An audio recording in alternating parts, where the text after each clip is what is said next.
আল্লাহর নবীর কাছে প্রথম যে বাণীটা ওহীটা নিয়ে আসছেন সেই ওহীটা ছিল ইকরা বিসমি রাব্বিকাল্লাযী খালাক। আল্লাহর নবী জিবরাইল আলাইহিস সালাম নবীর কাছে আইসা এই কথা বলার পরে নবী বলেন এটা আমি পড়তে পারি না। আল্লাহর নবীকে জিবরাইল এইভাবে চাপ দিবেন, বুকে বুক লাগায়া চাপ দিবেন, একবার দুইবার তিনবারের পরে নবীজি পড়া শুরু করছেন। ও মুসলমান, আল্লাহর কসম, ইউটিউব দেখা যারা আমল শিখতে চায়, ইউটিউব দেখা, ইউটিউব এমন একটা জিনিস, আমি একটা ভুল মাসআলা বইলা ইউটিউবে ছেড়ে দিছি, সার্চ দিবেন এইটাই। কথা কয় না আরেকজন ভুল মাসআলা বইলা ইউটিউবে ছেড়ে দিছে, চার্জ দিবেন এটাই আসবে। তাইলে সহিটা পাবেন কোথায়? আল্লাহর কসম, ইউটিউব দেখা কোনোদিন কেউ আমল ঠিক করতে পারে না। আল্লাহর নবীর সংস্পর্শ, আল্লাহর নবীর সোহবত ধরে সাহাবায়ে কেরাম আমল শিখেছেন। যে পর্যন্ত আপনারা আলেমদের কাছে না যাবেন, আলেমদের সাথে সরাসরি আলেমদের সাথে বসে আলেমদের কাছ থেকে সবক যে পর্যন্ত না নিবেন, শিক্ষা যে পর্যন্ত না অর্জন করবেন, এই পর্যন্ত আপনারা কোনোদিন সহি আমল করতে পারবেন না। কারণ এই জন্য বাবা, আমি মনে রাখবেন বাবা, ভালো করে মনে রাখবেন, হুজুরদেরকে জঙ্গি বলবেন না। হুজুরদেরকে ওরা নাইবে রাসূল, আমনেরই তো কোন হুজুরার বিচারটা নাহি পর্দার লইব, তাইলে বুঝা যায় আপনার সামনে হইতো না, তাইলে আপনারটা তো করে মানুষের সামনে লাঠি মারবে। কথা কোন নাকি? তাহলে আমনের যদি সামনে লাড়ি মারে, এই বেটারে তো আউলে মারবো, আউলে কামতে আউলে তোর রাজারেও বহে। এক কথা কোন নাকি? আকারে হাসিনারে খালেদারে কেউ কথা কোন নাকি? তাইলে আউলের চিন্তা আপনি করেন কে? আপনার চিন্তা আপনি করেন। এই বাবা, এই জন্য মনে রাখবেন, আলেমদের কাছে আসবেন, জঙ্গি বলবেন না। আর জঙ্গি বলার কারণও আছে, কারণটা কি কইলে একটু এক মিনিটে। এই কারণটা হইলো আল্লাহু আল্লাহ রাব্বি, আল্লাহু আল্লাহ, আল্লাহু আল্লাহ রাব্বি, আল্লাহু আল্লাহ। রাসূল সাল্লাল্লাহু আলাইহি সাল্লাম বলেন, আপনি মুসলমান ভাই সকালবেলা ফজরের নামাজের পরে 100 বার যদি পড়তে পারেন, সুবহানাল্লাহি ওয়া বিহামদিহি সুবহানাল্লাহিল আযীম, কালিমাতানি হাবিবাতানি ইলার রহমান, খাফিফাতানি আলাল লিসান, সাকিলাতানি ফিল মিজান। পয়গম্বর আরবি বলেন, দুইটা বাণী, দুইটা বাক্য আছে, দুইটা শব্দ আছে, যে দুইটা শব্দ জবান দিয়া পড়তে সহজ, জবানে অনেক হালকা, কিন্তু আল্লাহর কাছে অনেক প্রিয়। মিজানের পাল্লায় ভরপুর করে সওয়াব। এই দুইটা বাক্য হলো সুবহানাল্লাহি ওয়া বিহামদিহি সুবহানাল্লাহিল আযীম। বলেন সবাই, সুবহানাল্লাহি ওয়া বিহামদিহি সুবহানাল্লাহিল আযীম। নবী বলেন, আমার কোন উম্মত যদি এই দুইটা বাণী পড়তে পারে, আল্লাহ তাআলা তার আমলনামা মিজানের পাল্লা ভরপুর করে সওয়াব দিয়ে দেন। আরো জোরে বলেন।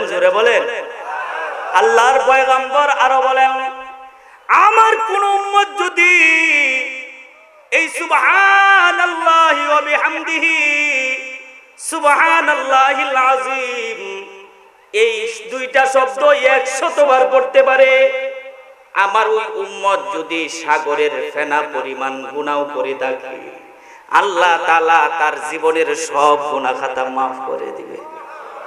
আরো আস্তে কোন জোরে বলেন। পয়গম্বর আরবি আরো বলেন, আল্লাহর কোন বান্দা যদি 100 বার পড়তে পারে, আস্তাগফিরুল্লাহ আস্তাগফিরুল্লাহ, এই শব্দটা, ইস্তেগফারটা যদি আল্লাহর কোন বান্দা বান্দি 100 বার পড়তে পারে, আল্লাহ তাআলা তার 100 বিপদ আপদ দূর করে দিবেন। আল্লাহ তাআলা তার 100 সংকটকে সমাধান করে দিবেন। আল্লাহ তাআলা তার আমলনামা কমপক্ষে 100 নেকি দান করবেন। জোরে বলেন। আল্লাহর কোন বান্দা বান্দি যদি ফজরের নামাজের পরে মাত্র 3 বার, এই মিয়া শুনেন, ফজরের নামাজের পরে মাত্র 3 বার পড়তে পারে রাদিতু বিল্লাহি রাব্বান ওয়া বিল ইসলামি দীনা ওয়া বিমুহাম্মাদিন সাল্লাল্লাহু আলাইহি ওয়াসাল্লাম নাবিয়্যা। এই বাক্যটা যদি আল্লাহর কোন বান্দা সকালবেলা 3 বার পড়তে পারে, আল্লাহর রাসূল বলেন কাল কিয়ামতের দিন ওই বান্দাকে খুশি করা আল্লাহ তাআলার উপর আবশ্যক হয়ে যায়। বান্দা বলে, আল্লাহ বলেন বান্দা এই বাক্যটা তুই 3 বার বলছস, রাদিতু বিল্লাহি রাব্বান ওয়া বিল ইসলামি দীনা ওয়া বিমুহাম্মাদিন সাল্লাল্লাহু আলাইহি ওয়াসাল্লাম নাবিয়্যা। এই বাক্যটা তুই যেহেতু 3 বার বলছস বান্দা, আমি আল্লাহ তোর জন্য একটা উপহার, আমি আল্লাহ কাল কিয়ামতের দিন তোকে খুশি করব। আমি আল্লাহ খুশি করা, তোকে খুশি করা আমার জিম্মাদারি হয়ে যায়।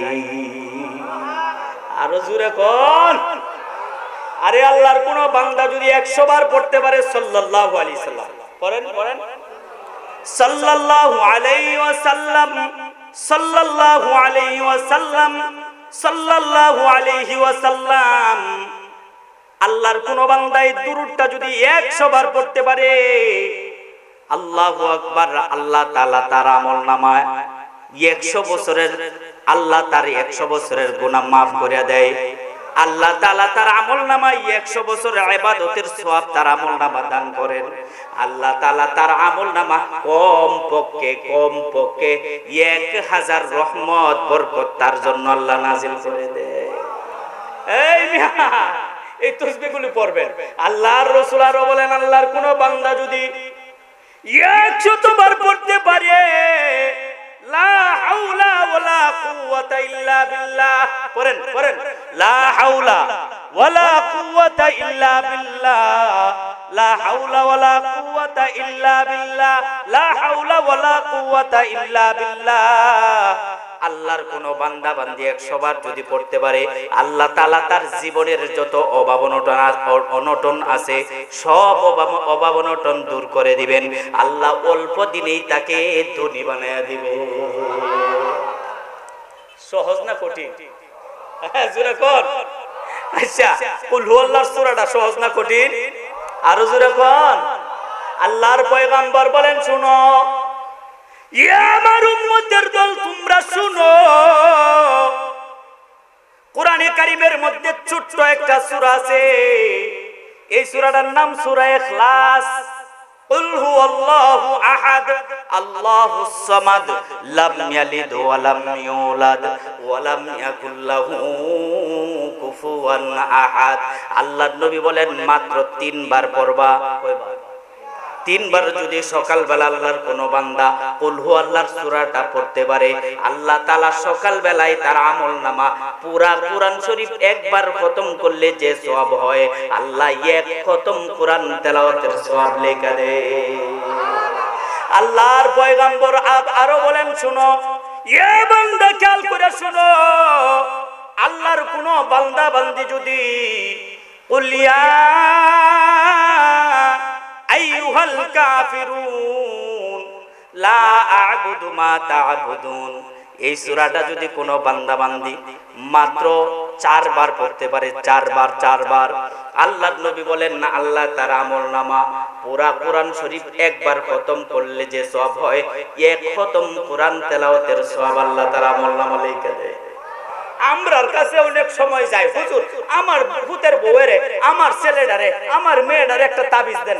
তাবিজ লাগবো না, তাবিজ লাগবো না, কবিরাজের কাছে যাইতে হইব না, কবিরাজি শিখায় দিই। শিখামু? খারাপ লাগতেছে নাকি? আরে আমি তো আমনেরই মানুষ, অন্য বয়ান করে কি করবো, কিছু আমলি বয়ান করি। হ্যাঁ, শিখায় দিই কবিরাজি। করবেন? পয়গম্বর আরবি সাল্লাল্লাহু আলাইহি ওয়াসাল্লাম বলেন, এ আমার উম্মতের দল তোমরা শুনো, আমার কোন উম্মত যদি কুল ইয়া আইয়ুল কাফিরুন কুল হুয়াল্লাহু আহাদ কুল আউযু বিরাব্বিল ফালাক, কুল আউযু বিরাব্বিন নাস, এই চারটা সূরা পড়ে এইভাবে হাতটা ধরে হাতের তালায় তিনটা ফুঁক দিতে পারে, তিনটা ফুঁক দিতে পারে। ফুঁক দিয়া ফজরের নামাজের পরে যদি আল্লাহর কোনো বান্দা পুরাটা শরীর এভাবে মালিশ করে দেয়, সন্ধ্যা সময় যদি আবার এই চারটা সূরা পড়ে হাতের মধ্যে তিনটা ফুঁক দিয়া আবার পুরাটা শরীর মালিশ করে দেয়, রাত্রে বেলা যখন আপনি বিছানার মধ্যে শুইতে যাইবেন বাবা, তখনও যদি তিনটা সূরা এই চারটা সূরা পড়ে আপনি হাতের তালা ফুঁক দিয়া এইভাবে পুরাটা শরীর মালিশ করে দেন, আপনাকে কোনো জিন পরি দেও দানব আপনার কোনো ক্ষতি করতে পারবে না, কোনো মানুষ আপনাকে জাদু করতে পারবে না, কোনো জিন পরি কিন্তু আপনার কোনো ক্ষতি করতে পারবে না। সুবহানাল্লাহ কইবেন না? আর হুজুরে কোন আরে মি আল্লাহর রাসূল আরো বলেন, ইয়া আমার উম্মতের দল তোমরা শুনো, আমার কোন উম্মত নামাজ ছাড়া ওযু ছাড়া রাস্তা দিয়া যাইতেছো, দোকানে চা খাইতেছো, রাস্তা দিয়া যাইতেছো, এই অবস্থায় যদি আমার কোন উম্মত কোরআনে কারীমের তেলাওয়াত করে আলহামদুলিল্লাহি রাব্বিল আলামিন, এই যে আলহামদু শব্দটা পড়ছে মাত্র 5টা শব্দ, আলিফ লাম হা মিম দাল, কয়টা? 5টা শব্দ। কয়টা? 5টা শব্দ। সাথে সাথে আপনার ওযু লাগবে না বাবা, আপনার নামাজে লাগবে না, ওযু লাগবে না, নাপাক শরীর অসুবিধা নাই, বড় নাপাক না ছোট নাপাক মানে ওযু ছাড়া অসুবিধা নাই, অসুবিধা নাই, রাস্তা দিয়া যাইতেছো, তুমি কোরআনে কারীম তেলাওয়াত করো, আলহামদু শব্দটা পড়ার সাথে সাথে আল্লাহ তাআলা তোমার আমলনামায় কমপক্ষে 50টা নেকি লিখে দেয়। বন্ধুরি শুয়ে গেছো বিছানাতে, শুয়া শুয়া পড়তেছো আলহামদুলিল্লাহি রাব্বিল আলামিন আর রহমানির রহিম, প্রত্যেকটা শব্দের সাথে সাথে আল্লাহ তোমার আমলনামা 10টা করে নেকি লিখে দেয়। তুমি বন্ধু যদি তুমি ওযু সহকারে পড়ো তবু 10টা নেকি আল্লাহ তাআলা লিখে দেয়, আর যদি নামাজের মধ্যে পড়তে পারো রে বান্দা, আল্লাহ প্রত্যেকটা হরফের বিনিময়ে আল্লাহ তোমার আমলনামা কমপক্ষে 200 নেকি লিখে দেয়। হরফ হবে একটা, যেমন আলহামদু শব্দ উচ্চারণ করছেন, কি আলহামদু শব্দ তো মাত্র একটা শব্দ আলহামদু, এখানে হরফ হলো 5টা, আপনি নামাজের মধ্যে এই 5টা হরফ উচ্চারণ করলেন, আল্লাহ আপনার আমলনামা কমপক্ষে 1000 নেকি লিখে দিবেন। পড়বেন? রাজি আছেন? আরে সংক্ষেপে বলি, ভালো করে শুনেন, আমার মনে হয় হাদিসের তরজমা বইলে শেষ করতে পারবো না, মনে হয়েছে এই জন্য কইতাছি, যেহেতু আপনারা সবাই আমার ঘনিষ্ঠ মানুষ। নবীজি বলেন, শুনো বান্দা, তুমি যদি সকাল বেলায়, আরে বাবা টিভি চাইরো না, টিভি চাইরো না, গান দেখো না, ফেসবুক দেখো না, ফেসবুক দেখো না, সকাল বেলা যদি তুমি পড়তে পারো ইয়াসিন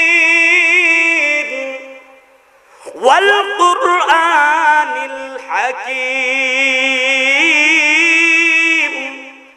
এই সূরাটা মাত্র একবার সূরা ইয়াসিন, একবার সূরা ইয়াসিন তেলাওয়াত করতে পারলে আল্লাহ তাআলা তোমার আমলনামায় কমপক্ষে পুরা কোরআন শরীফ 10 বার খতম করলে যে সওয়াব হয়, একবার সূরা ইয়াসিন তেলাওয়াত করার কারণে আল্লাহ তোমার আমলনামা 10 খতম কোরআন তেলাওয়াতের সওয়াব দিবে। আর জোরে কইবেন না? এখন তো কোরআন তেলাওয়াত নাই বললেই চলে, বাড়িতে বাড়িতে গেলেই টিভি আর সিনেমা, বাড়িতে বাড়িতেও না, এখন পকেটে পকেটে সিনেমা, পকেটে পকেটে ফেসবুক আর ইউটিউবের নাফরমানি আর ভণ্ডামি, সেই ফেসবুক আর ইউটিউবের ভণ্ডামির কারণে কোরআন তেলাওয়াত করবে কখন? ফেসবুক দেখাই সময় শেষ। কথা কোন না কা? আহা, রহমত বরকত আসবে কোত্থেকে? রাসূলুল্লাহ সাল্লাল্লাহু আলাইহি ওয়াসাল্লাম বলেন, লা তাত্তাখিযুল বুয়ুতা কুবুরা, উম্মতি আমার ঘরটারে তোমরা কবরখানা বানায়ো না, কবরস্থান বানায়ো না। কেমনে কবরস্থান? যে ঘরের ভিতরে কোরআন তেলাওয়াত হয় না। আল্লাহর নবী বলেন এই ঘরটা কবরখানা। কিন্তু এখন ঘরের মধ্যে কোরআন তেলাওয়াত নাই, মা বোনরাও কোরআন তেলাওয়াত করে না, মুরব্বীরাও তেলাওয়াত করে না, যুবকরা তো করেই না। কথা বল না, কিভাবে করে বাড়িতে রহমত আসবে? কেমনে আসবে রহমত? ফুলাফান ছোট ছোট বাচ্চা মোবাইলটা বাবা বাড়িতে গেছে, মোবাইলটা থইতে দেরি, বাচ্চারা নিতে দেরি।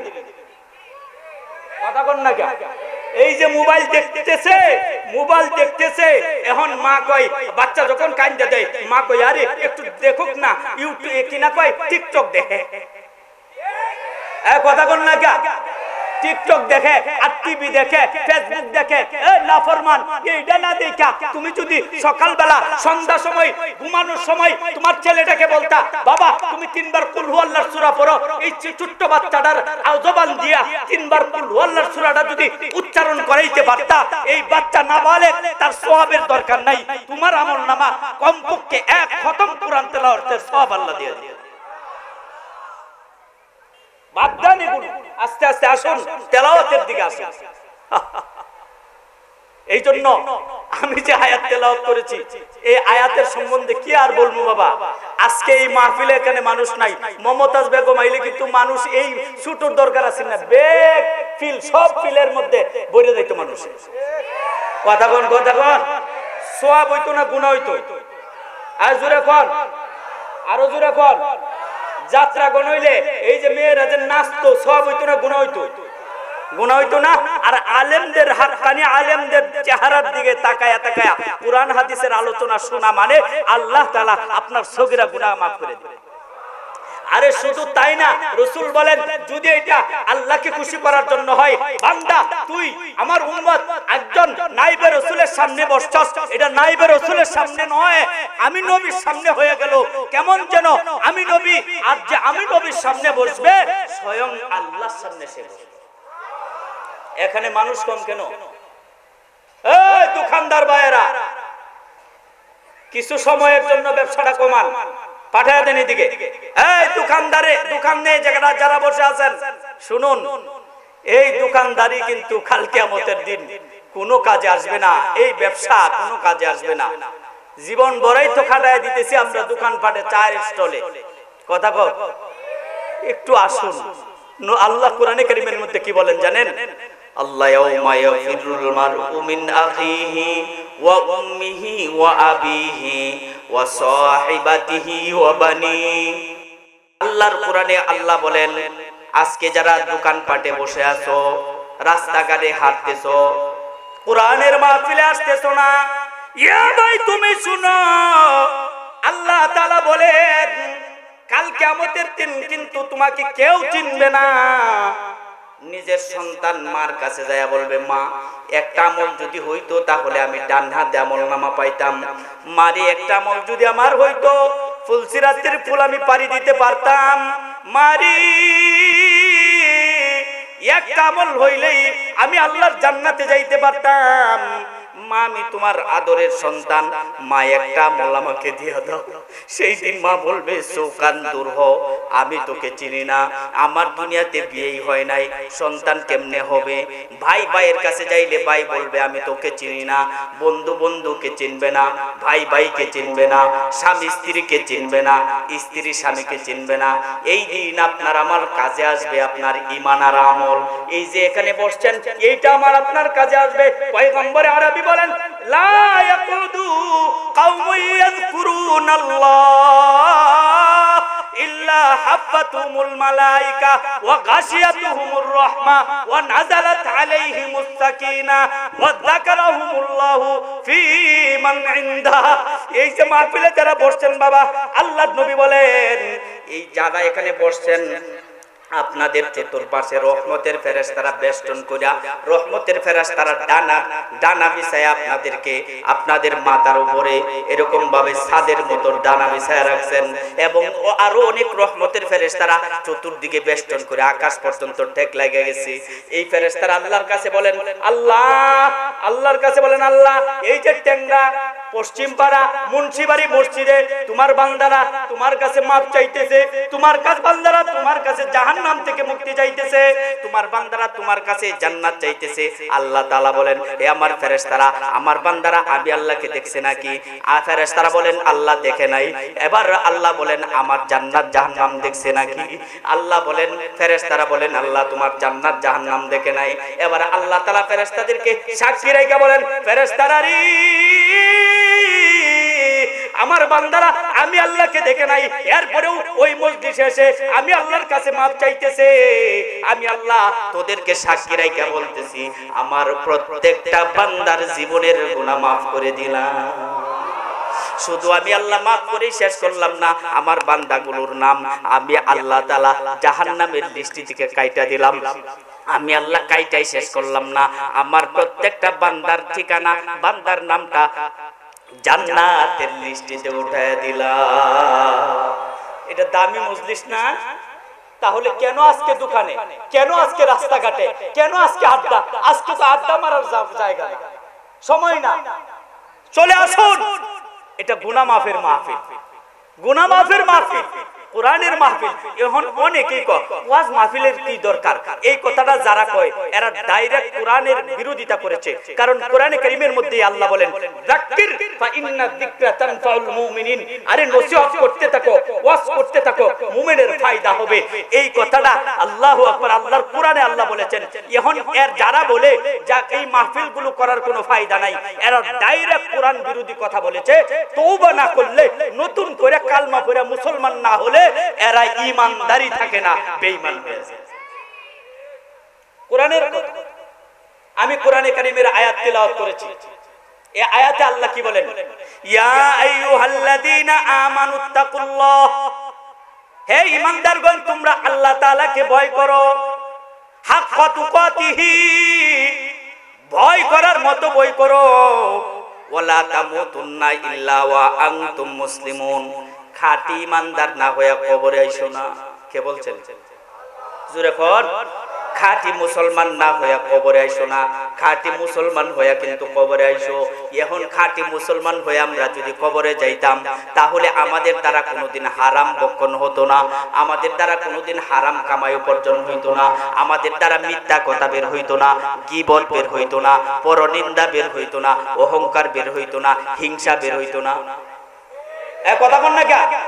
আরে এই রূপ, এই রূপকে ছাড়েন না, এই রূপ সরাইতে হবে অন্তর, অন্তর থেকে, নিজে থেকে এই রূপ সরাইতে হবে।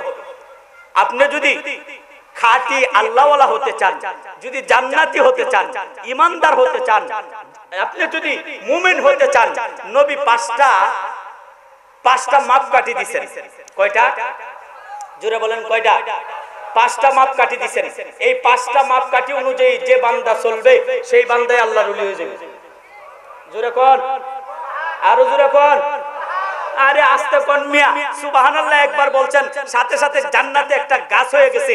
এত বড় গাছ হইছে, একজন তাগড়া যুবক নৌজন একটা ঘোড়ার উপর, তেজস্বী ঘোড়ার উপর সাওয়ার হইয়া 100 বছর দৌড়াইবো, ওই গাছের ছায়াই শেষ হবে। আর একটা হয়ে গেছে, আর একটা হয়ে গেছে, লাগান আর একটা গাছ, আর একটা গাছ লাগান। দেখছেন? আল্লাহু আকবার। যদি এখানে না আসতেন কি সুবহানাল্লাহ বললেন? বললেন আল্লাহু আকবার। আপনি যদি ইমানদার হতে চান, আল্লাহর কাছে প্রিয় বান্দা হতে চান, আল্লাহর রাসূল 5টা মাপকাঠি বলে গেছেন। এই 5টা মাপকাঠি অনুযায়ী যদি চলতে পারেন, আপনি আল্লাহর ওলি হয়ে যাবেন, জান্নাতি হয়ে কবরে যাবেন। কইতাম নি, কইতাম। 1 নাম্বার, ক্বালা রাসূলুল্লাহ সাল্লাল্লাহু আলাইহি ওয়াসাল্লাম, ইত্তাকিল মাহারিম তাকুন আবাদান নাস। ইয়া আমার উম্মত, তোমরা হারাম থেকে বেঁচে থাকো। হারাম থেকে বেঁচে থাকলে তাকুন আবাদান নাস, তাহলে তুমি সবচাইতে বড় ইবাদতকারী বান্দা হয়ে যাইবা। তুমি হারাম খাইবা আবার মসজিদের সভাপতি হইবা, তুমি ইবাদতকারী বান্দা না, তুমি একটা বদমাশ। কথা কোন ঠিক না বেঠে? সুদ খাইবা, ঘুষ খাইবা, আবার ইমাম সাহেবের পিছনে দাঁড়াইবা, ইমাম সাহেবের বল ধরবা। তোর মতো বেয়াদব আল্লাহর জমিনে কেউ হতে পারে না, কেউ হতে পারে না। কথা বলেন ঠিক না বেঠে?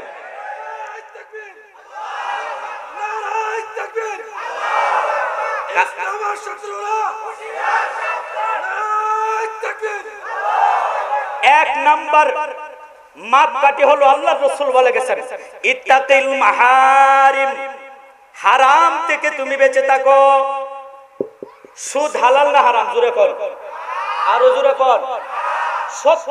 রাসূল বলেন একজন মানুষ তার মায়ের সাথে মসজিদে নাউজুবিল্লাহ জিনা করলে যে গুনাহ হয় তার থেকে বড় গুনাহ 1 পয়সা সুদ খাওয়া। এই জোরে কর। তাহলে সুদ খাওয়া যাইবো, ঘুষ খাওয়া যাইবো, বোনের ওয়ারিশ ঠকানি যাইবো, বাইরে নরমাল জায়গা দিয়ে আপনি ভালো জায়গা নিছেন, এইভাবে বাইরে ঠকানি যাইবো? হ্যাঁ, ফুবরে ঠকানি যাইবো, খালারে ঠকানি যাইবো? কি করতে হবে? 1 নাম্বার ইত্তাকিল মাহারিম। এ বন্ধু, আল্লাহর নবী বলেন হারাম থেকে তুমি বেঁচে থাকো। তাকুন আবাদান নাস, তাহলে তুমি সবচাইতে বড় ইবাদতকারী বান্দা হয়ে যাইবা। হারাম যেমন ভাবে হারাম টাকা পয়সা থেকে বেঁচে থাকতে হবে, হারাম খাবার থেকেও বেঁচে থাকতে হবে, এরকম ভাবে হারাম কথা মিথ্যা কথা বলা থেকে বেঁচে থাকতে হবে, গীবত করা থেকে বেঁচে থাকতে হবে, পরনিন্দা থেকে বেঁচে থাকতে হবে, শিকায়াত থেকে বেঁচে থাকতে হবে, হিংসা থেকে বেঁচে থাকতে হবে। এগুলো সব আরেকজনকে গালি দিবেন, হালাল না হারাম? জোরে কোন, আরো জোরে কোন। আরেকজনকে চোর মারছেন, হালাল না হারাম?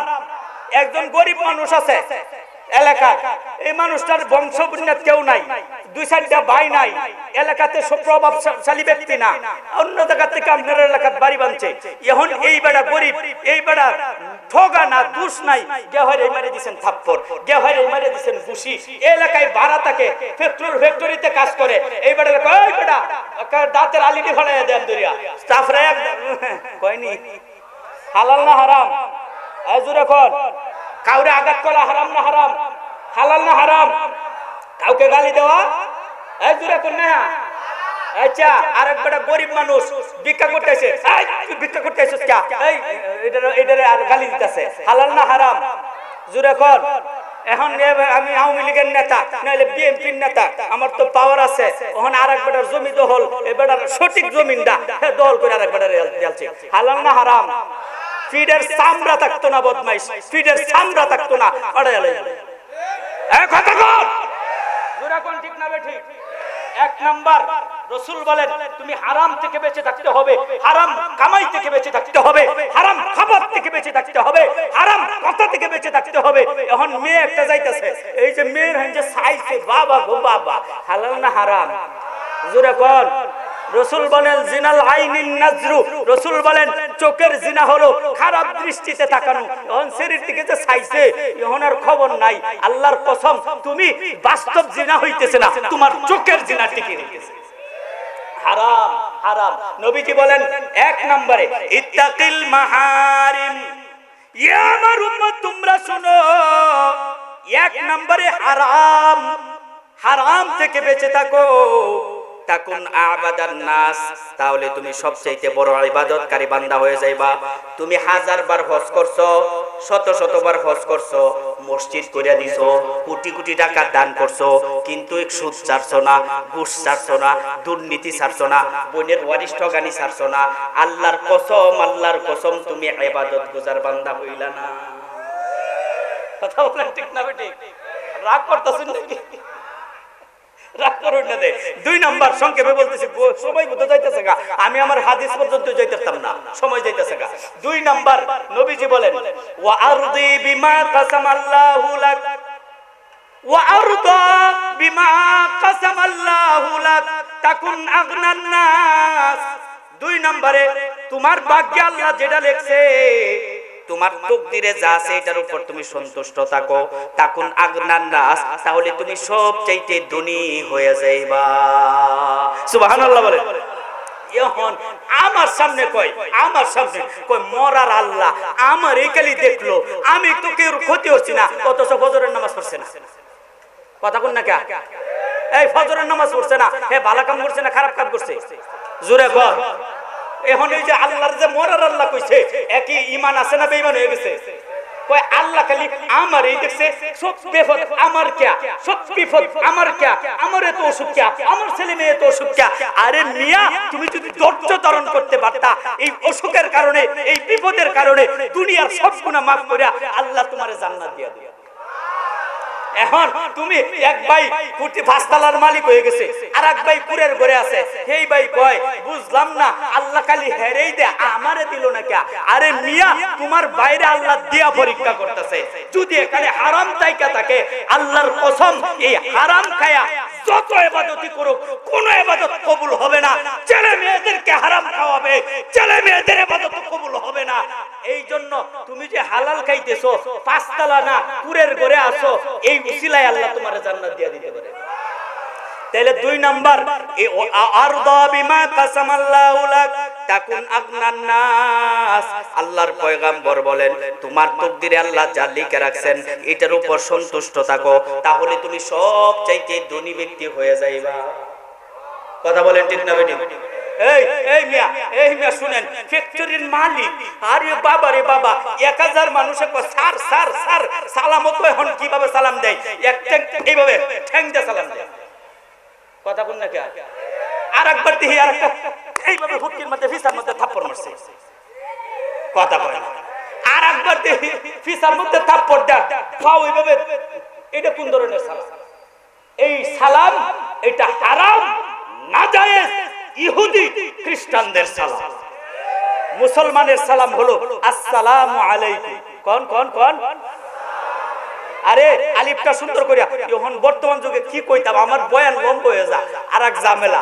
এখন বর্তমান যুগের নেতারা বুঝুন যে হ্যাঁ তো সালাম মনে হয় জীবনে মা বাবাও শিখাইছে না, কোন উস্তাদের কাছেও শিখতেছে না। আসসালামু আলাইকুম। কথা কোন কথা কোন? আর বিসমিল্লাহ দিয়ে উচ্চারণ কর, বিসমিল্লাহির রহমানির রহিম, আসসালামু আলাইকুম, বিসমিল্লাহির রহমানির রহিম। ফি সাফাড়া আলাইবো কাল কিয়ামত, ফি সাফাড়া আলাইবো বিয়াদব কোথাকার। আল্লাহর কোরআন বিসমিল্লাহির রহমানির রহিম, আল্লাহর কোরআনের আয়াত, নবীজি সাল্লাল্লাহু আলাইহি সাল্লামের হাদিস, সালাম আফসুস সালাম। নবী বলেন তুমি যদি 4টা আমল করতে পারো, 4টা আমল করতে পারলে তাদখুলুল জান্নাতা বিসালাম। আল্লাহ তাআলা, আল্লাহর নবী বলেন ডাইরেক্ট তুমি আল্লাহর জান্নাতে চলে যাবে। কয়টা আমল? কয়টা আমল? জোরে কোন? 4টা আমল। 1 নাম্বার আফসুস সালাম, তুমি বেশি বেশি সালামের প্রচার প্রসার ঘটাও, সালাম দাও। এখন এলাকার নেতা হে কারো এটা হে কো দেহি হে সালাম দে নিয়ে যাইতেছে। কথা কোন না কে? দেখুন যে নেতা কর্মীরা রাগ করুন না, আপনার এলাকার নেতাগুলো বালা, আমরা এলাকার নেতা রাগ করতেছেন নাকি? খারো এটা है এবে খারো এটা है ও দেহি আমারে সালাম দেয়নি, সালাম দেয়নি। এই মিয়া তোমার সালাম দিত কে? যে বেটা তুমি যাইতেছো, হে যাইতেছে।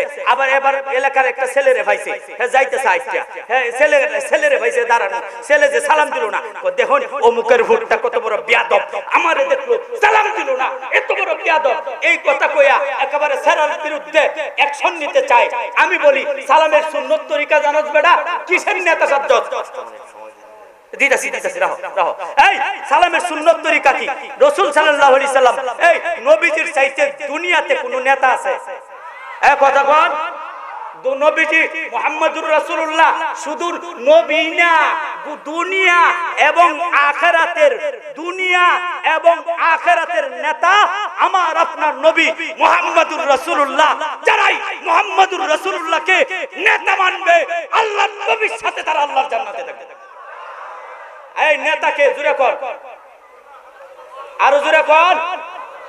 আমার নেতা তোমার নেতা মুহাম্মদ মুস্তাফা। কোন? আমার নেতা তোমার নেতা, আমার নেতা তোমার নেতা মুহাম্মদ মুস্তাফা সাল্লাল্লাহু আলাইহি সাল্লাম ব্যতীত কাউকে যদি নেতা মানেন, আর এই নেতা যদি জাহান্নামী হয়ে যায়, কুরআনে কারীমের মধ্যে স্পষ্ট ভাষায় কাল কিয়ামতের দিন নেতা জাহান্নামে যাইব। নবীর স্পষ্ট হাদিস, তুমিও হেনে যাইবা। নেতা কাকে মানতে হবে? 1 নম্বরে আরো জোরে কোন? নেতা আমি তাকে কখনো মানতে পারবো না নবীর বিরুদ্ধে, ইসলামের বিরুদ্ধে, কোরআনের বিরুদ্ধে যদি কথা বলে আমি প্রয়োজনে জীবন দিব, রক্ত দিব, কল্লা দিব। নবীর বিরোধিতা করলে, ইসলামের বিরোধিতা করলে, আলেমদের বিরোধিতা করলে সে নেতা হতে পারে নেতা হতে পারে না। কথা কোন ঠিক না বে ঠিক? তা আমাদের এক নম্বর নেতা কে? আরে শুধু দুনিয়ার নেতাই নয়, আল্লাহর নবী দুনিয়ারও নেতা, আখিরাতেরও নেতা। কাল কিয়ামতের দিন সমস্ত মানুষ, সমস্ত নবীও আমার আপনার নবীর আগে জান্নাতে যাইতে পারবে না। সমস্ত উম্মত আমার আপনার নবীর উম্মতের আগে, আমাদের আগে জান্নাতে যাইতে পারবেন না। আল্লাহর কসম করে বলি, নবী শুধু দুনিয়ার নেতা নয়, নবী আখিরাতের নেতা, নবী দুনিয়ার নেতা। আল্লাহর কসম, আল্লাহর কসম, আল্লাহর কসম, এই নবী মুহাম্মদুর রাসূলুল্লাহ রাস্তা দিয়ে যখন যাইতেন, কোন একটা বাচ্চা যদি দাঁড়ানো থাকতো, এই বাচ্চাটাকে নবীজি সালাম দিতেন। তাহলে তুমি কার নেতা হইছো? আমার সালাম দিন না। আরে বেটা, সালামের সুন্নত তরিকা হলো একটা বাচ্চা দাঁড়ানো, তুমি যাই যাইতেছো, তুমি রাষ্ট্রপতি হও না কেন, অসুবিধা নাই, তোমার সালাম দিতে হবে। কথা কোন না কে? কথা কোন না কে? আরে মা সালাদারের নিয়া এটাও তো জানতেছেন না। নবীজি বলেন, শুনো, এক নম্বরে আফসুস সালাম, দুই নম্বরে ওয়া আতঈমুত তুআম, মানুষকে বেশি বেশি খানা খাওয়াও, তিন নম্বরে ওয়াসিলুল আরহাম, আত্মীয়তা সম্পর্ক বজায় রাখো, চার নম্বরে ওয়াসাল্লু বিল লাইল ওয়ান নাসু নিয়াম, মানুষ যখন ঘুমিয়ে থাকে মাঝে মাঝে তাহাজ্জুদের নামাজ পড়ো। এই চারটি আমল করতে পারলে নবী বলেন তাদখুলুল জান্নাতা বিসালাম, বিনা হিসাবে ডাইরেক্ট তুমি আল্লাহর জান্নাতে চলে যাবে। আমল কয়টা? এই জোরে কোন কয়টা? আরো জোরে কোন? এক নম্বরে সালামের প্রচার প্রসার, দুই নম্বরে এই তো কইতে পারেন না, মানুষকে বেশি বেশি খানা খাওয়ানো। এখন তো ভালো আছেন না ভাই, কথা বলবেন, আমি আর বেশি শুনেন। এখন তো মসজিদের ইমাম সাহেবকে খাওয়ানোর মানুষ পাওয়া যায় না। এক কথা বল, আরে বাবা রে বাবা, বেড়া যদি খাওয়াইতো, বেডি কয় আমি ভাবতাম না, তুমি কইতে খাওয়াইবা, খাওয়া। কথা বল না কে? বেড়াই না খাওয়াইতো মন চা, মা বোনটা খাওয়াইতে মন চায় না। অথচ সংক্ষেপে বলি একটা ঘটনা, আমার হাদিস পর্যন্ত এখনো যাইতেই পারছি না, ভূমিকাই শেষ হয়েছে না, যাবো কোন সময়, আমার মনে হয় সময় শেষ। দেখেন, এক সাহাবীর বাড়িতে কয়েকজন সাহাবী চলে গেছে মেহমান হিসাবে, স্বামী তো মেহমান নিয়ে চলে গেছে। মেহমান নিয়ে যখন বাড়িতে গেছে, এবার সন্ধ্যার পরে আল্লাহর নবীর সাহাবী বিবিকে বলতেছে, বিবি, মেহমান তো কয়েকজন বাড়িতে আসছে, ঘরে কোনো খাবার আছে? বিবি কিরকম আল্লাহওয়ালা দেখেন, বিবি কয়, স্বামী গো, ঘরে তো খাবার নাই, তবে বাচ্চাদের জন্য কিছু খাবার আছে। এবার স্বামী কয়, তাহলে এই মেহমানকে কেমনে খাবার খাওয়ামু? এবার বিবি পরামর্শ দেই, স্বামী, আমি বিভিন্ন কৌশল করিয়া বাচ্চাদেরকে ঘুম পাড়াইয়া দিব, বাচ্চাদের খাবারটা মেহমানকে খাওয়াইয়া দিব। জোরে কইবেন না? আরো জোরে কর। এবার স্বামী এই কথা বলা, বিবি এই কথা বলার পরে স্বামী খুশিতে আত্মহারা, আমার বিবি আল্লাহ মেহমানদারি করতে চায়, আল্লাহ তুমি দেখো। এবার স্বামীকে বিবি পরামর্শ দেয়, আমরার বউয়াই আর আগের নবীর সাহাবীদের বিবিরা কেমন পার্থক্য ছিল একটু শুনেন বাবা। এবার বিবি স্বামীকে পরামর্শ দেয়, স্বামী গো, মেহমান তো বাড়িওয়ালা সারা খাইতে চায় না, তো মেহমান যখন খাইতে বসবে আপনারে সারা তো খাইতে চাইবে না, আপনারে নিয়েই খাইতে বসবে, তখন আমি তেল ভরার চলে বাতিটা নিবাইয়া দিব। বাতিটা যখন নিবাইয়া দিব, তখন এই আগের মতো, এখনের মতো তো আগে গ্যাস ছিল না, টুস করে জ্বালাইয়া দিবেন, এইরকম আছেন নাকি? এত মেস আছেন না, আগুনের ব্যবস্থা আছেন না। স্বামীকে বিবি বলতেছে, আপনি প্লেটের মধ্যে হাত ঘুরাইবেন, মেহমানরা মনে করবো আপনি খাইতেছেন, আপনি কিন্তু খাবেন না, প্লেটে হাত ঘুরাইবেন, মেহমান খায়া পেট ভরে লইবেন। বুঝছেন না মনে হয়? এবার বাড়িওয়ালা মেহমানদেরকে নিয়ে খাইতে বসছে, বিবি বাচ্চাদেরকে ঘুম পাড়াইয়া দিছে, বাড়িওয়ালা খাইতে বসছে মেহমানদেরকে নিয়ে। এবার মেহমান কয়, না আপনারা সারা খাইতাম না। এবার খাইতে বসছে সবাই, যখন খাইতেছে দেখেন দেখেন, ওটা ভালো করে শুনেন বাবা। এবার বিবি তেল ভরার চলে বাতিটা নিবাইয়া দিছে, বাতিটা যখন নিবাইয়া দিছে, এবার মেহমানরা খানা খাইতেছে, বাড়িওয়ালা প্লেটে হাত ঘুরায়, মেহমানরা তো মনে করছে খাইতে আছে, বাড়িওয়ালা খাই নাই, মেহমানরা পেট ভরে খাইয়া লাইছে। আল্লাহ তাআলা ওই বাড়িওয়ালি দুইজন স্বামী স্ত্রীর আমলটাকে এমন ভাবে পছন্দ করেছেন, কোরআনে কারীমের আয়াত নাজিল করে আল্লাহ তাআলা জানায়া দিবেন ওয়ায়ুসিরুনা আলা আনফুসিহিম ওয়ালাউ কানা বিহিম খাসাসা। নবী আপনার একজন সাহাবী এবং তার বিবি আজকে মেহমানকে নিজেরা না খায়া, বাচ্চাদেরকে না খাওয়া, মেহমানকে খানা খাওয়ায়া দিল, আমি আল্লাহ তাদের প্রতি খুশি, আমি আল্লাহ তাদের গুনাহ খাতা মাফ কইরা তাদের জন্য জান্নাতের ব্যবস্থা করে দিয়েছি। তাহলে এক নম্বরে বেশি বেশি সালাম, দুই নম্বরে বেশি বেশি মেহমানদারি করা, মা বোনরা খেয়াল করে শুনবেন, বেশি বেশি খানা খাওয়াইবেন মানুষকে। তিন নম্বরে আত্মীয়তার সম্পর্ক বজায় রাখা। রাসূল বলেন লা ইয়াদখুলুল জান্নাতা কাত্তাত, যারা আত্মীয়তার সম্পর্ক ছিন্ন করবে, দেখবেন বোনে ভাইয়ের ওয়ারিশ নিয়ে গেছে, ভাইয়ের কাছ থেকে বাপের ওয়ারিশ, এই বেটা এটা বেটির বাপের ওয়ারিশ করতে তোর কি? কথা কন না কে? এই ভাই, এখন ভাইয়া কয় কি, বোন রে তুই তো আমার ওয়ারিশটা নিছস, তোর লগে আমার সম্পর্ক নাই, তুই আর আমার বাড়িতে আইবে না। কয় হেওয়ার বইনু দেখা যা, আরে বাবারে বছরের পর বছর চলে যাইতেছে, ভাইয়া ওই যে ওয়ারিশ নিছে গেছে বাইরে, এখন ভাইয়ের বাড়িতে আর আসে না। আল্লাহর কসম, রাসূল বলেন লা ইয়াদখুলুল জান্নাতা কাত্তাত, তুমি যে তোমার বোনের আত্মীয়তার সম্পর্ক সঠিক হালাল জিনিসটা বেড়ে নেওয়ার কারণে ওই বোনের সাথে তুমি সম্পর্ক ছিন্ন করলা, লা ইয়াদখুলুল জান্নাতা, যত আমলি করো জান্নাত না। এই রাগ করতেছ নাকি? আমার বয়ান শুই না মাঝে মধ্যে নেতা কর্মীরা রাগো, মাঝে মধ্যে এলাকাও রাগো, একটু কড়া কথা কয়ে লাই। আমার কথা হলো কড়া কথা তো আমার লাগি না, আপনারা যদি বোনের ওয়ারিশ 1% না দেন আমার কোনো লাভ আছে? তবে জাহান্নামে আপনারা যাবেন। কথা কোন না কে? বোনের ওয়ারিশ ঠকায়া, আপনি বোনের ওয়ারিশ ঠকায়া 5 তলা বিল্ডিং করলেন, আল্লাহর কসম এই সন্তানদেরকে 5 তলা বিল্ডিং এর ভিতরে রাখছেন, কিন্তু আপনি বিশাল বড় দুনিয়ার আগুনের থেকে 69 গুণ শক্তিশালী জাহান্নামের আগুনের ভিতরে ঢুকে গেছেন। আরে বাবারে আরেকজনের লাগি নিজে আগুনের ভিতরে পড়বেন, আবাদুল আবাদ জিন্দেগি। তাহলে এক নম্বরে কোন সালাম, দুই নম্বরে মেহমানদারি, তিন নম্বরে আত্মীয়তার সম্পর্ক বজায় রাখা, চার নম্বরে ওয়াসাল্লু বিল্লাইল ওয়ান নাসু নিয়াম, মানুষ যখন ঘুমিয়ে থাকে মাঝে মাঝে তাহাজ্জুদের ঠান্ডা পানিতে ওযু করে তাহাজ্জুদের 4 রাকাত নামাজ পড়ে চোখের 1-2 ফোঁটা পানি ছাড়িয়ে দিবা, তাদখুলুল জান্নাতা বিসালাম, নিরাপত্তার সাথে ডাইরেক্ট আল্লাহর জান্নাতে চলে যাইবা। যাক ভাই আসছেন, একটু দেরি হয়ে গেছে, আমি বাইরে একটু সময় দেয়া দিলাম। এরপরে কইতাছি আমার হাদিস পর্যন্ত হনো গেছি না, হাদিস পর্যন্ত যাইলে মনে হয় আগামী মাহফিল লাগবে।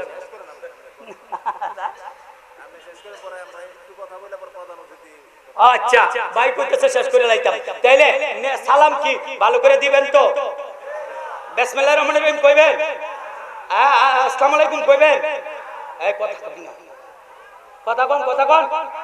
রাসূল বলেন সকালবেলা ফজরের নামাজের পরে আরে মনে হয়ে যাইতেছে, আমি বয়ানে উঠলে খালি মনে হয় বাদে আর আসল জায়গায় যাইতে পারি না। রাসূল বলেন ফজরের নামাজের পরে আল্লাহর কোন বান্দা যদি 19 বার বিসমিল্লাহির রহমানির রহিম বলতে পারে, কয়বার? 19 বার বিসমিল্লাহির রহমানির রহিম বলতে পারে, আল্লাহ তাআলা তার জন্য 19,000 ফেরেশতা নিযুক্ত করে দেন, আল্লাহর বান্দাকে যেন কেউ কোনো কষ্ট দিতে না পারে, এবং হাজারো লক্ষ ফেরেশতা আপনার জন্য আল্লাহর কাছে ক্ষমা প্রার্থনা করতে থাকে। করবেন করবেন তো? আল্লাহু আকবার। এখন আমার হাদিসে আসি, কয়টা বাজে তাড়াতাড়ি দেব, ওইসে হারা গেছে আমার হাদিস শুনতে যাইতাম না। এই বাবা শুনেন, এই জন্য সবসময় জাহান্নামের ভয় করবেন। রাসূল সাল্লাল্লাহু আলাইহি সাল্লাম বলেন, আমি হাদিস পর্যন্ত যাব না, এর আগে আমার টাইম শেষ হয়ে গেছে। এখন শুনেন একটা কথা বাবা, রাসূল সাল্লাল্লাহু আলাইহি সাল্লাম বলেন জাহান্নামের একটু ভয়াবহতা শুনো। আজকে যদি আমাদের জাহান্নামের ভয় থাকতো তাহলে কিন্তু এই মাহফিল না পুরা এলাকা ভরপুর হয়ে যেত মানুষে। কথা বলেন ঠিক না বেঠিক? আজকে আমাদের সুদ খাওয়ার কারণ জাহান্নামের ভয় নাই, ঘুষ খাওয়ার কারণ জাহান্নামের ভয় নাই, দুর্নীতি করার কারণ, দুর্নীতির কথা কইলে তো আবার আরেক সমস্যা। আরে বাবা রে বাবা, যারা হুজুররা জঙ্গিবাদ কইতো, দুর্নীতিবাদ কইতো, ইয়ারাই এখন বিস্তাইতে ক্ষমতা যখন গেছে গা, এখন দেখা যা এক একজনে 50,000 কোটি টাকা ফাসার করে লেছে। কত হাজার? তাড়াতাড়ি তওবা কর হুজুরদের কাছে। হুজুরারে জঙ্গে বইলা লাভ নাই, হুজুরার হাতে ধর, দুনিয়াতেও বাঁচবে আখিরাতেও বাঁচবে। কথা কোন হুজুররা রাতে তো কি কইমু, হুজুররা কেউই দেখতে পারে না, মসজিদের ইমাম সাহেবের বেতন দিতে কষ্ট লাগে। কথা কোন না কয় হুজুররা নামাজ পড়া লাগলো না, বেতন কি দরকার? আচ্ছা আপনারা এই পলি ব্যাগে যে ফ্যাক্টরিটা আছে, এই ফ্যাক্টরির যে বড় চাকরিজীবী, আমার মনে হয় কমপক্ষে 2 লাখ টাকা বেতন। তাইলে ফ্যাক্টরির অফিসারের বেতন যদি 2 লক্ষ টাকা হয়, মসজিদের ইমাম সাহেবের বেতন 3 লাখ টাকা হওয়া উচিত। কারণ মসজিদের ইমাম সাহেব আপনাকে দুনিয়াতে আপনার সবচেয়ে বড় আমল যেটা, সেটাই সহিষ্ণুতা করে আপনাকে করাইতেছেন এবং জাহান্নাম থেকে আপনাকে বাঁচায়া আল্লাহর জান্নাতে নিয়ে যাইতেছেন। তাইলে যদি পলিবেগের অফিসারের বেতন 2 লক্ষ টাকা হয়, এটার দ্বারা দুনিয়ার কিছু ফায়দা হবে, আখিরাতের কোনো ফায়দাই নাই। কিন্তু আপনার ইমাম সাহেব আপনাকে দুনিয়ার ফায়দাও দিচ্ছে, আখিরাতেও ফায়দাও দিচ্ছে। তাহলে আপনার ইমাম সাহেবের বেতন 4000 5000 কয় হুজুর খাওন দিতাম না। কথা কোন না হ্যাঁ কথা কোন? আল্লাহর কসম গোটা পৃথিবীর মধ্যে সবচেয়ে দামি, সবচেয়ে মানি গুণী, দামি, প্রিয়, ভালো, সবচেয়ে ভালো চাকরিটাই হলো ইমামতির চাকরি। এর চাইতে বড়, ভালো, দামি কোন চাকরি পৃথিবীতে হতে পারে না। কথা বলেন ঠিক না বেটি? তাহলে হুজুররা বেতন কম কে? রাগ করতেছ? আবার মসজিদের ইমাম সাহেব যদি খালি একটু বালু হয় এলা মসজিদের ভিতরে, আপনারা মসজিদ না, আমরা এলাকাতে এরকম আছে, মসজিদের ভিতরে একটু বালু হয় এলে তাই না ধরে হুজুর এটা কি কেমন বেয়াদব দেখুন, হুজুর এটা কি দেখুন। আচ্ছা ইমাম সাহেব কি মসজিদ পরিষ্কার করার লেগে রাখছেন? কেন লেগে রাখছেন? নামাজ পড়ানি লাগি। তা আপনি যে বললেন হুজুর দেখুন এটা কি ময়লাটাকে, আপনি কি করছেন? আপনার এটা হালাল হয়েছে না হারাম হয়েছে? জোরে কোন, জায়েজ না না জায়েজ? তাহলে মসজিদের ইমাম সাহেবের বেতন মুক্ত হস্তে দিবেন, মসজিদের মুয়াজ্জিনের বেতন মুক্ত হস্তে দিবেন। আরে বাবা শুনেন, মসজিদে আপনি নিজে আসুন, সকালবেলা আইসা মসজিদটা পরিষ্কার করে যান। আপনি মসজিদ পরিষ্কার করে যাবেন, আল্লাহ আপনার দিলটা পরিষ্কার করে দিবেন। জোরে কোন। এখন আসুন, আমাদের আজকে এই দুরবস্থার কারণ কি? দুরবস্থার কারণ হলো দুর্নীতি। আর আমরা এখন বর্তমানে আমরা যারা আছি সবাই ইউটিউব দেখে আমল শিখি। কথা কোন।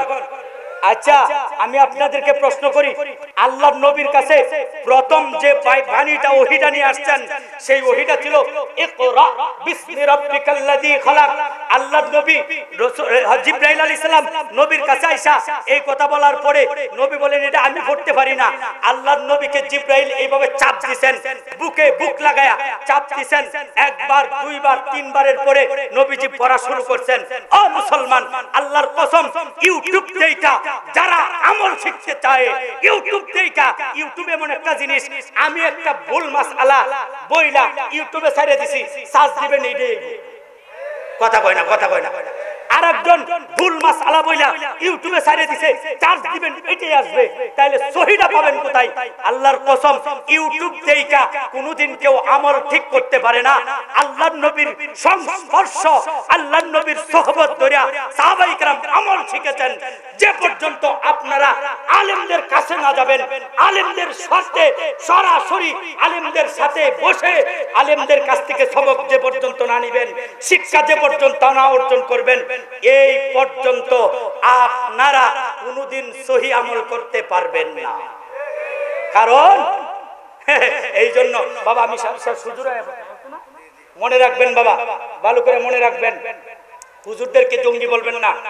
হুজুরদেরকে ওরা নাইবে রাসূল, আমনেরই তো কোন হুজুরার বিচারটা নাহি পর্দার লইব, তাইলে বুঝা যায় আপনার সামনে হইতো না, তাইলে আপনারটা তো করে মানুষের সামনে লাঠি মারবে। কথা কোন না? তাহলে আমনের যদি সামনে লাঠি মারে, এই বেটারে তো আউলে মারবো, আউলে কামতে আউলে তোর রাজারেও বহে। এক কথা কোন না? আকারে হাসিনা রে খালেদা রে কেউ কথা কোন না? তাহলে আউলের চিন্তা আপনি করেন কে? আপনার চিন্তা আপনি করেন। এই বাবা, এই জন্য মনে রাখবেন, আলেমদের কাছে আসবেন, জঙ্গি বলবেন না। আর জঙ্গি বলার কারণও আছে। কারণটা কি কইলে একটু 1 মিনিটে?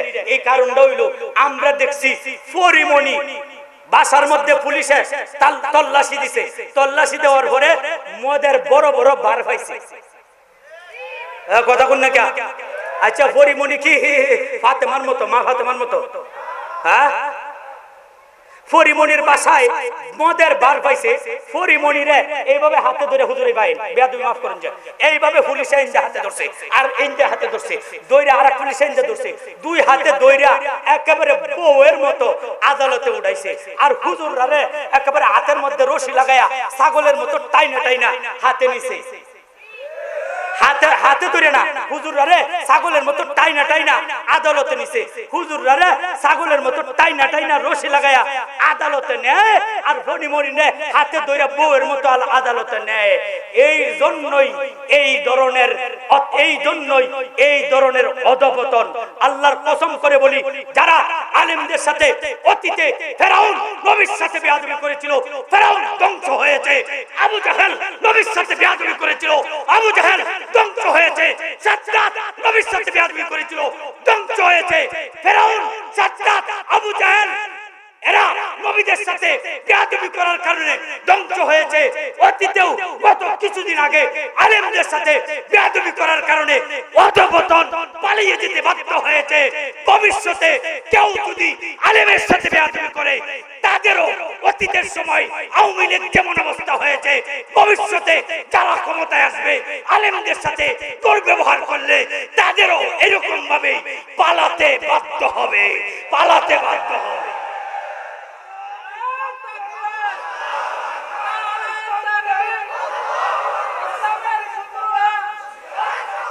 আর একটা শেষমেশ একটা কথা, আপনার মসজিদের ইমাম সাহেব যে রাখেন, ইমাম সাহেবের দাড়ি না রাখলে ইমাম হিসাবে রাখবেন?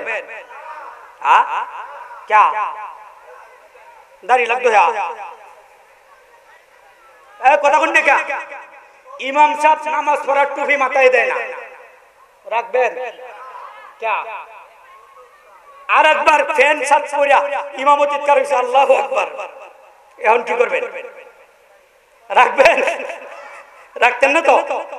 তাহলে মসজিদের ইমাম সাহেব বানাইলেন দাড়ি দেখা, টুপি দেখা, আমল দেখা, আখলাক দেখা, সুন্নত দেখা। পরে ওয়ার্ডের ইমাম সাহেব কারে বানাইছেন, এইটা দেখুন না। ইউনিয়ন ইমাম সাহেব কারে বানাইছেন, সেটা দেখুন না। উপজেলার ইমাম সাহেব কারে বানাইছেন, দাড়ি আছে নাকি, টুপি আছে নাকি, এটা দেখুন না। রাগ করতেছেন নাকি? এমপি কারে বানাইছেন, টুপি আছে, দাড়ি আছে কিনা, নামাজ পড়ে কিনা, এটা দেখুন না। প্রধানমন্ত্রী কারে বানাইছেন, টুপি আছে কিনা, দাড়ি আছে, তো আর এক কথা। যদি আমরা বাংলাদেশের প্রধানমন্ত্রীরা যদি ইমামতি খাড়া করে দেন, কি মনে হয়, কিরম হইব? এই জন্য সব জায়গায় মসজিদে ইমাম বানাইলে যেমন ভাবে টুপি দাড়ি দেখেন, ওয়ার্ডে ইমাম বানাইলেও টুপি দাড়ি দেখবেন, আল্লাহওয়ালা কিনা দেখবেন, নামাজি কিনা, ইউনিয়নের ইমাম নামাজি কিনা, আল্লাহওয়ালা কিনা, এই উপজেলার ইমাম নামাজি কিনা, আল্লাহওয়ালা কিনা, এইটা দেখা মেম্বার, চেয়ারম্যান, এমপি, মন্ত্রী বানান, যে না হইলে কিন্তু ফিডের সাল থাকতো না কাল কিয়ামতের দিন।